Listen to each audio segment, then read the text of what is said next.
দুইটা পাপ জীবনে করবেন না।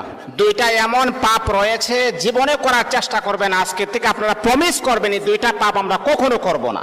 আপনি নামাজ পড়েন নাই, আল্লাহ তাআলার যদি দয়া হয়ে যায় তাহলে আপনাকে মাফ করে দিবেন। আপনি ফজরের নামাজ পড়েন নাই, আল্লাহ পাক রব্বুল আলামিনের যদি মায়া লেগে যায়, আল্লাহ পাক রব্বুল আলামিন আপনার গুনাহকে আমার আল্লাহ ক্ষমা করে দিবেন।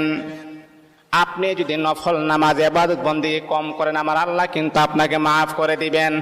কিন্তু আল্লাহর নবী বলেন দুইটা এমন জঘন্যতম পাপ রয়েছে, এই পাপগুলার ক্ষমা আমার আল্লাহ জীবনে কখনো তার বান্দাকে করবে না।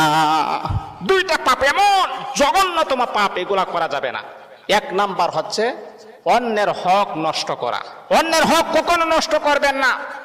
আজকে নিজের ভাই বোনের হক নষ্ট করে দেয়, অন্যের হক নষ্ট করা যাবে না। দুই নাম্বার হচ্ছে আল্লাহ পাক রব্বুল আলামিনের সাথে শিরিক করা। যদি কোনো বান্দা আল্লাহ পাকের সাথে শিরিক করেন, আমার আল্লাহ